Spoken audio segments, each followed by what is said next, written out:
Hello tacticians, it's Nox here, and Ragnar's legendary event has ended.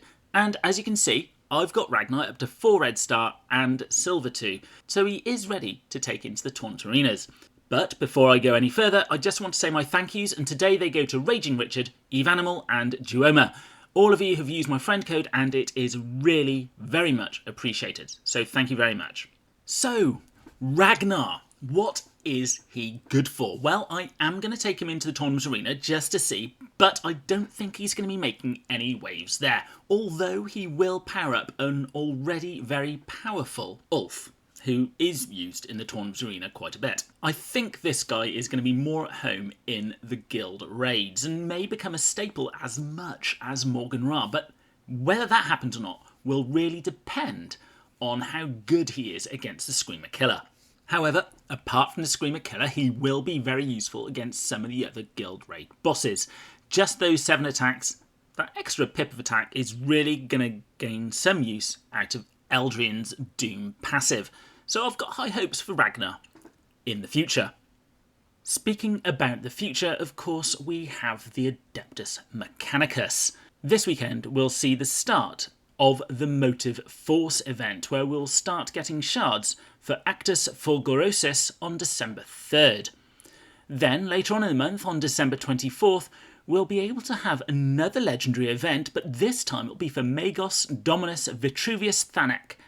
And finally, in the new year, we will be able to unlock the Skitari Marshal Tan Gida. The one thing that comes to mind when talking about the future is, with the AdMech being here, and we've just completed the Space Wolves, what is this last Tyranid going to be? I would have thought the next legendary was going to be the Tyranid.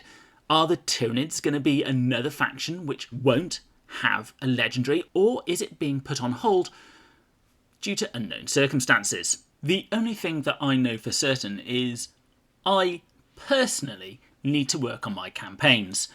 The Indomitus Elite, I've got to a point where I'm more than happy with it. The Fall of Cadia, I do need to work on a little bit, again, just to get to that last level, so I can get all of the missions on farm, so I can get all of the equipment it can give. With the Octarius Elite, well, the less said, the better. My orcs have not been able to do very much here, and from what I've heard, I don't think I'll be getting much further. Moving on to the Indomitus Mirror, again, this is something I need to work on, as is the Fall of Cadia, and now even the Octarius Mirror is something I need to do.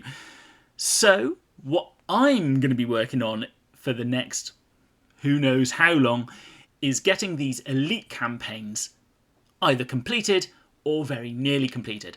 And the reason for this is purely down to the better drop rates that they have for the equipment you need to gear up your characters. If any of you out there have actually completed these, it would be great if you could tell me what level your characters were to complete them. At the moment, most of mine you can assume are at Gold 1, because I haven't taken that many past that gear rating. But as it stands at the moment, my first and foremost will be levelling up Ragnar, just so I can use him in my campaigns and the guild raid. It's a way of hitting 2 birds with 1 stone. So let me know what you are working on and what you're hoping to gear up in the near future, either for the legendary event which is coming up this month, or maybe further on in the future. Maybe you want to prepare for the next time that Ragnar returns. If you like my videos, it'd be very much appreciated if you would at least think about using my friend code, as it really does help me out. Or if you or your guild are looking for a new home, please reach out to any of the guilds shown. As always, don't forget to like, comment and subscribe, and I'll be seeing you on the battlefield.